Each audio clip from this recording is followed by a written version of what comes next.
सुप्रभात विद्यार्थियों आप सबका स्वागत है आपके अपने YouTube channel Hindi classes NCERT and RBSC for मेधावी कौशिक पर। विद्यार्थियों, जैसा कि आपको पता है, मेरा नाम मेधावी कौशिक है और मानगढ़ टाउन का रहने वाला हूं। विद्यार्थियों, आज सबसे महत्वपूर्ण जो है पाठ आपका जो है वो दुख का अधिकार लिखने वाला कौन है विद्यार्थियों? दुख का अधिकार लिखने वाले जो पाठ है उसको लिखने वाला कौन है विद्यार्थियों? उसको लिखने वाले हैं यशपाल। कौन लिखने वाले विद्यार्थियों? मैंने इससे पहले जो वीडियो तैयार की थी उसमें बताया था विद्यार्थियों कि कक्षा 9 कोर्स बी के अंदर क्या सिलेबस है। बहुत ही विस्तार से मैंने उस सिलेबस पे विवेचना की है विद्यार्थियों। मुझे उम्मीद है विद्यार्थियों आपने उस वीडियो को देखा होगा, आपको कोर्स बी का हिंदी पाठ्यक्रम समझ में आया होगा। इसी कड़ी के अंदर आज मैं आपके सामने बताऊंगा कक्षा 9 कोर्स बी सपस, आपकी जो किताब लगती है सपस, और सपस के अंदर भी गद्य खंड कोर्स बी कक्षा 9 कोर्स बी, और कोर्स बी के अंदर भी सपस, और सपस के अंदर गद्य खंड, और गद्य खंड के अंदर भी क्या है? पाठ नंबर 1, और एक कौन सा है? दुख का अधिकार। दुख का अधिकार वास्तव में बहुत ही अच्छा पाठ है विद्यार्थियों। ये बताने का प्रयास कर रहे हैं समाज के अंदर किस प्रकार की जो विषमता होती है। गरीबों को कोई भी अधिकार नहीं है विद्यार्थियों, सारे अधिकार अमीरों को दिए गए हैं, उसी को बताने का प्रयास है। सबसे पहले तो देखिए विद्यार्थियों, दुख का अधिकार क्या है? वास्तव में एक कहानी है। क्या है विद्यार्थियों? एक कहानी है। विद्यार्थियों, अगर मेरे द्वारा बनाई वीडियो को पसंद आए तो इसे ज्यादा लाइक कीजिए, कमेंट कीजिए, शेयर कीजिए विद्यार्थियों, ताकि आपको जो है प्रत्येक स्टूडेंट तक ये जो पाठ है ये वीडियो पहुंच सके। दुख का अधिकार विद्यार्थियों, अगर आप में से कुछ स्टूडेंट चाहेंगे तो मैं आपका कोर्स 9 का कक्षा 9 कोर्स बी का एक व्हाट्सएप ग्रुप बना दूंगा। जो विद्यार्थी उसमें ऐड होना चाहे वो मुझे जो है वो इस प्रकार से कॉन्टैक्ट नंबर मैसेज कर दे, ताकि कोई भी प्रश्न उत्तर या PDF वगैरह तो मैं सेंड कर सकता हूं जो विद्यार्थी चाहे। तो देखिए विद्यार्थियों, पार्ट नंबर 1 दुख का अधिकार। तो ज्यादा वीडियो शेयर कीजिए, लाइक कीजिए, कमेंट कीजिए विद्यार्थियों। अगर मेरे चैनल पे आप नए हैं तो चैनल को सब्सक्राइब कर लीजिए, ताकि तुरंत आप तक नोटिफिकेशन पहुंच जाएगा। जैसे ही मुझे समय मिलेगा वैसे ही जो है वो आपके इस प्रकार से सिलेबस है उसको समझाने का प्रयास करूंगा विद्यार्थियों। तो देखिए विद्यार्थियों, दुख का अधिकार। दुख का अधिकार लिखना है कौन है? यशपाल है। और ये क्या है? वास्तव में एक कहानी। क्या है विद्यार्थियों? एक कहानी है। अब कहानी है विद्यार्थियों, तो कहानी के अंदर जो मुख्य पात्र है उसके ऊपर ध्यान देने का प्रयास कीजिए। वैसे तो कहानी में कई पात्र होते हैं, लेकिन इस कहानी में मुख्य पात्र के रूप में अगर देखा जाए, जिसको ध्यान में रखकर जो है वो सारी कहानी का निर्माण हुआ है, कथा वस्तु का निर्माण हुआ है, तो वो क्या है आपके सामने? वो एक बूढ़ी माँ है। वो क्या है विद्यार्थियों? वो एक बूढ़ी माँ है। अगर बात की जाए कि आपके सामने दुख का अधिकार जो यशपाल कहानी है उसका जो मुख्य पात्र क्या है विद्यार्थियों? वो आपके सामने एक बूढ़ी माँ है। कौन सी है? एक बूढ़ी माँ। होता क्या है विद्यार्थियों कि इस बूढ़ी माँ का जवान बेटा क्या होता है भाई? सांप के कटने से इस बूढ़ी माँ का क्या है भाई? जवान बेटे का क्या होती है? जवान बेटे की मृत्यु हो जाती है। और जवान बेटे की मृत्यु क्यों हो जाती है विद्यार्थियों? जवान बेटे की मृत्यु हो जाती है सांप के काटने से। किससे हो जाती है विद्यार्थियों? सांप के काटने से। जब सांप से काटने के बूढ़ी माई जो है, इस बूढ़ी माई की जवान बेटे की मृत्यु हो जाती है, तो उस समय वो बहुत दुखी होती है विद्यार्थियों। निसंदेह दुखी होगी, दुख का पार जो है वो आधार तुझे लगा है। अब जवान बेटे की मृत्यु के बाद में जो जवान बेटे होते हैं 23 वर्ष की उम्र के अंदर, कितनी आयु में विद्यार्थियों? जो जवान बेटा है उसकी उम्र भी दी गई है। उम्र कितनी की गई है विद्यार्थियों? 23 वर्ष। बहुत छोटी सी अवस्था के अंदर क्या होता है? सांप के काटने से इस जवान बेटे की मृत्यु हो जाती है। ओझा को बुलाने पर सांप को काटने के बाद बचाने के लिए किसको बनाते हैं विद्यार्थियों? ओझा को बनाते हैं। कुछ ना कुछ उपचार करने का प्रयास करते हैं, लेकिन विधि का विधान होता है, ये बेटा जो है वो जवान में अवस्था में मर जाता है। और जब वो मर जाता है तो ओझा को बुलाने, जाफू करने का कोई नाप नहीं हुआ। घर में बीमार बहू और भूख के तड़पते बच्चों की देखभाल के लिए। अब देखिए, जब ये मर जाती है तो इसकी पत्नी बूढ़ी माँ को क्या दिखाई देती है? घर में कौन है भाई? जवान बहू। कौन है विद्यार्थियों? घर में जवान बहू। घर में कौन है? घर में आपके सामने जवान बहू। और भूख से घर में कौन है? जवान बहू। और साथ में जो है वो बहू की तबीयत भी क्या रहती है? खराब रहती है, तो बीमार। और बच्चे भी क्या होते हैं विद्यार्थियों? भूख से तड़पते होते हैं। घर में जो है वो, घर में कौन होते हैं विद्यार्थियों आपके सामने? इस प्रकार से तड़पते बच्चे, भूखते तरफ से बच्चों को देखने के बाद में जब ये अब देखती है, कौन देखती है? बूढ़ी माँ, कि घर में कौन है? जब बहू बीमार है, बच्चे क्या कर रहे हैं? भूख से तड़प रहे हैं। बच्चे क्या कर रहे हैं विद्यार्थियों? भूख से तड़प रहे हैं। तब वो क्या करती है? तब वो बूढ़ी माँ जो है वो बाजार जाती है। बाजार जाकर क्या बेचना चाहती है? बाजार जाकर तरबूज बेचना चाहती है। क्या बेचना चाहती है विद्यार्थियों? बाजार जाकर वो तरबूज बेचना चाहती है। क्या बेचना चाहती है? बाजार जाकर वो क्या बेचना चाहती है विद्यार्थियों? तरबूज खरबूज। वो क्या बेचना चाहती है? तरबूज खरबूज। बाजार जाकर वो तरबूज खरबूज, खरबूजे को बेचना चाहती है। क्योंकि अगर ये खरबूजा बिक जाएगा तो क्या होगा विद्यार्थियों? कुछ पैसे आ जाएंगे। और जब पैसे आ जाएंगे तो उसके बाद में क्या होगा? अपनी बीमार बहू का इलाज हो पाएगा। भूखते तब से बच्चों को क्या मिल पाएगी? रोटी मिल पाएगी। देखिए, अभी तक आपने पढ़ा कि दुख का अधिकार क्या है। वास्तव में दुख का अधिकार क्या है, साथ साथ में याद करने का प्रयास कीजिए। दुख का अधिकार किसने लिखी है? यशपाल ने लिखने वाले। यशपाल ने क्या लिखे? दुख का अधिकार एक कहानी लिखी है। क्या लिखी है विद्यार्थियों? एक कहानी लिखी है।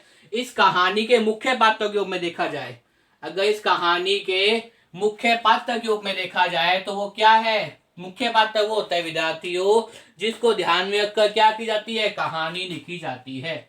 मुख्य पात्र वो होता है विद्यार्थियों जिसको ध्यान में रखकर क्या की जाती है? कहानी लिखी जाती है। कहानी है, कहानी का मुख्य पात्र कौन है? बूढ़ी माँ। क्या होता है? बूढ़ी माँ का 23 वर्ष का बेटा क्या होता है भाई? जवान बेटा मृत्यु को प्राप्त हो जाता है। कैसे उसकी मौत हो जाती है? सांप के कटने से। जब सांप के कटने इस काम को काट देता है तो बेटे को उपचार के लिए ओझा वगैरह बुलाया जाता है। कुछ झाड़ फूंक वाले बुलाते हैं, तांत्रिक वगैरह उपचार करने का प्रयास करते हैं जिससे बच्चे का, इस बेटे की जान बच जाए। लेकिन विधि का विधान होता है, ये जवान बेटा 23 वर्ष की अवस्था के अंदर बहुत ही कम आयु में क्या है? अपनी माँ, अपनी बूढ़ी माँ को छोड़कर उसकी मृत्यु हो जाती है। अब देखिए, जब इसकी मृत्यु हो जाती है तो बूढ़ी माँ के पास बीमार बहू भी है। वो भूख से तब से बच्चे देखती है। वो तो वो क्या करती है? बाजार जाकर क्या बेचना चाहती है? खरबूजे बेचना चाहती है। क्योंकि खरबूजे बिकेंगे तो कुछ पैसे आ जाएंगे जिससे जो है वो बहू का इलाज हो पाएगा और सारे बच्चों की भूख शांत हो जाएगी। लेकिन जब वो बाजार जाती है उस समय तरबूज, तो पास के दुकानदार उससे सहानुभूति जुटाने के बाद जब वो खरबूज बेचने के लिए बाजार जाती है तो बाजार के अंदर कौन होते हैं विद्यार्थियों? जो अन्य दुकानदार होते हैं।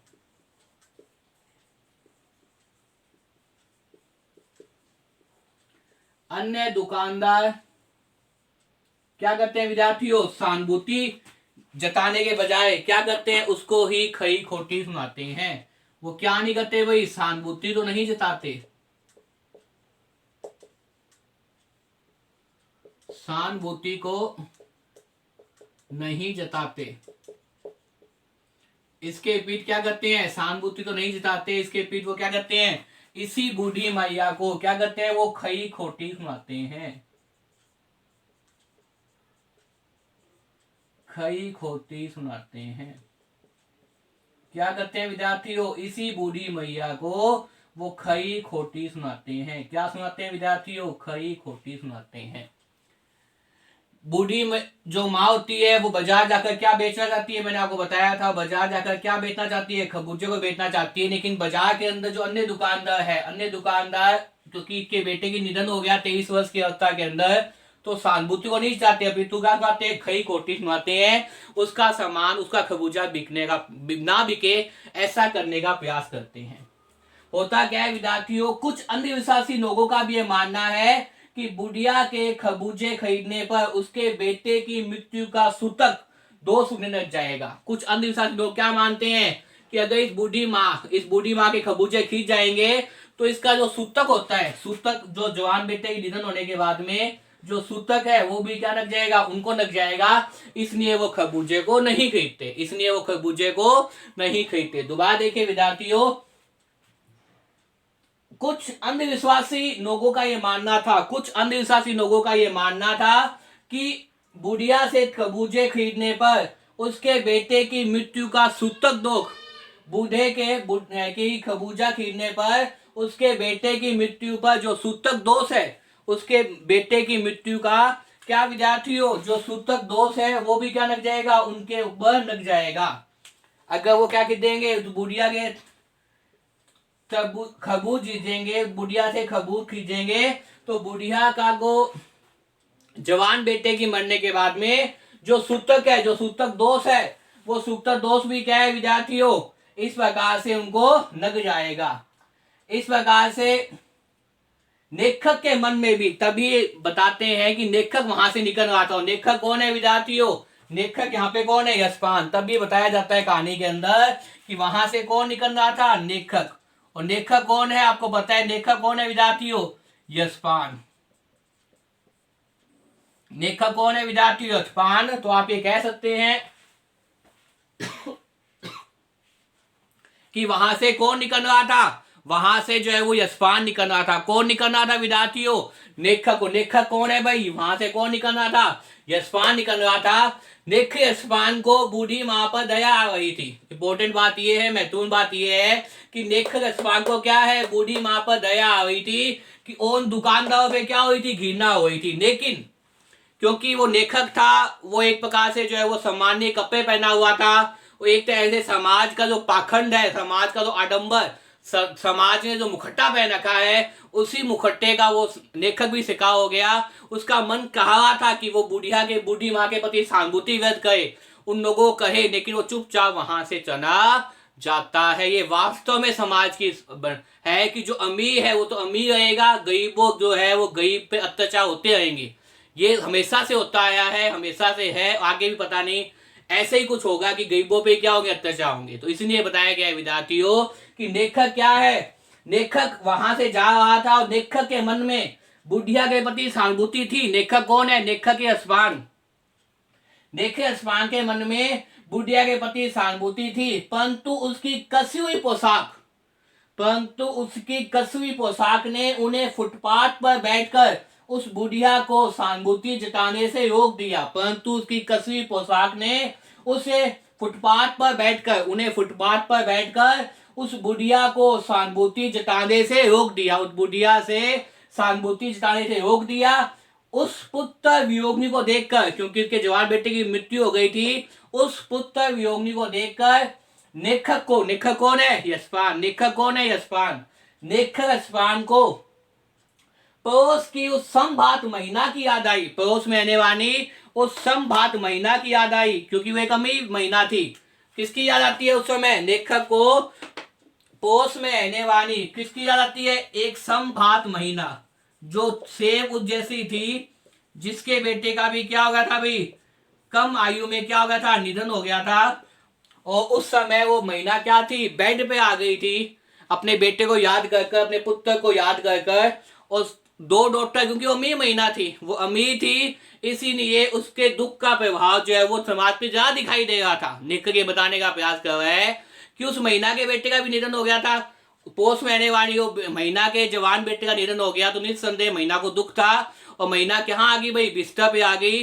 वो अमीर थी, वो के पति अमीर थे, धनवान थे, परिवार वो अमीर वाला था। इस समय दो डॉक्टर क्या थे, हमेशा उस महीना के आसपास रहते थे, नर्स से रहती थी और समाज के प्रत्येक व्यक्ति जा जाके उससे सहानुभूति व्यक्त करते थे कि हाँ भी उसके बेटे का निधन हो गया, उसकी तबीयत खराब है। ये जो अमीर और गरीबी का फर्क है वही वास्तव में इस कहानी में बताने का प्रयास किया है, क्योंकि दोनों का दुख एक समान है। ये इस महिला का दुख भी एक समान है और इस बूढ़े माँ का दुख भी एक समान है। इसने भी अपने जवान बेटे की मृत्यु का दुख सहा है, इसने भी अपने जवान बेटे की मृत्यु का दुख सहा है। अंतर क्या है विद्यार्थियों? अंतर ये है कि ये जो संभात महीना थी जिसपे समाज के प्रत्येक लोग जा जाके क्या कर रहे थे, सहानुभूति व्यक्त कर रहे थे, दुख व्यक्त कर रहे थे, ये वास्तव में क्या थी, ये एक अमीर थी। ये कौन थी विद्यार्थियों? ये अमीर थी, मतलब खूब रुपया पैसा था इनके पास। और ये जो महीना है जो बूढ़ी काकी है, जो जिसकी बहू बीमार है, बच्चे भूखते तड़फ रहे हैं, ये वास्तव में कौन थी? गरीब थी। इसीलिए इसने क्या कहा था, खरबूजे बेचने के लिए फुटपाथ पे बैठी थी, लोग उसका उपहास उड़ा रहे थे, दुकानदार सहानुभूति के बजाय उसके पास जा रहे थे, उसका सामान बेच नहीं दे रहे थे। लोगों में ये अंधविश्वास था कि अगर इसके कबूज खरीद दिए जाएंगे तो अमीर का सूतक नग जाएगा, इसके बेटे का मृत्यु के जो सूतक दोष है वो नग जाएगा। और लेखक भी वहां से जा रहा था, लेखक भी जो है बूढ़ी माँ के प्रति सहानुभूति व्यक्त करना चाह रहा था, लेकिन अपनी पोशाक के कारण, अपने आडंबर के कारण, अपने मुखट्टे के कारण, अमीर वर्ग के कारण फुटपाथ पे बैठी हुई बूढ़ी माँ के प्रति क्या है, वो दुख व्यक्त नहीं कर पा रहा। इसीलिए पाठ का नाम क्या लिखा है, दुख का अधिकार। दोनों को दुख एक समान है, लेकिन समाज ने जो मुखट्टा पहन रखा है, समाज ने जो बनावटी मुखट्टा पहन रखा है विद्यार्थियों, मैं कहूंगा उस बनावटी मुकदमे के दो रूप दिखाई दे रहे हैं। गरीब के घर अगर कोई डेथ हो जाए, गरीब के घर पे कोई दुख हो जाए, गरीब के घर पे किसी मृत्यु हो जाए तो दुख नहीं है, लेकिन अगर अमीर के घर पे कोई मृत्यु हो जाए, अमीर के घर पे कुछ हो जाए तो वो बहुत बड़ा दुख हो जाएगा समाज के अंदर। तो यही बताने का प्रयास कर रहा है लेखक इस निबंध में, इस कहानी के अंदर, कि उस पुत्र वियोगिनी को देखकर लेखक को, लेखक कौन है, अस्पांग को, लेखक अस्पांग को पड़ोस की उस संभात महिला की याद आई जो अपने पुत्र की मृत्यु के बाद 2.5 महीने तक, कितने महीने तक भाई, 2.5 महीने तक, और इसने जो है तुरंत अगले दिन या 2 दिन बाद ही जो है वो बाजार जाकर खरबूजे बेचना प्रारंभ कर दिया। उनके घर पे खाना नहीं था, इनके घर पे अनाज नहीं था। और एक तक वो अमीर महीना है जो 2.5 महीने तक बिस्तर से नहीं उठ पाई, और संभात होने के कारण 2 डॉक्टर उसके पास सियारे बैठे थे। अमीर होने के कारण 2 डॉक्टर क्या थे, उसके पास बैठे रहते थे, हमेशा उसको देखते रहते थे। लोग उसके दुख से दूर होकर सहानुभूति जता रहे थे। समाज के ऐसे मुखट्टा पहने लोग जो अमीरों के चमचागिरी करते हैं, ऐसे लोग वहां जा जाके दुख व्यक्त कर रहे थे, सहानुभूति पर कर रहे थे। तब लेखक को अनुभव हुआ दुखी होने और दुख मनाने का अधिकार भी समाज में किसको मिला हुआ है, संभात वर्ग को मिला गया है। और संभात वर्ग का मतलब यहाँ पे क्या है, सिर्फ और सिर्फ अमीर वर्ग को मिला हुआ है। गरीब व्यक्ति को दुख मनाने का, दुख को व्यक्त करने का अधिकार भी नहीं है। दुख तो दोनों का समान था विद्यार्थियों। कहानी बहुत ही अच्छी लिखी है यशपाल ने, और कहानी का नाम भी क्या है, दुख का अधिकार है। भी दुख का अधिकार, दुख को बताने का, दुख को व्यक्त करने का अधिकार भी क्या है, सिर्फ और सिर्फ एक संभात को है। संभात का मतलब यहाँ पे क्या है, उस अमीर वर्ग को है, उस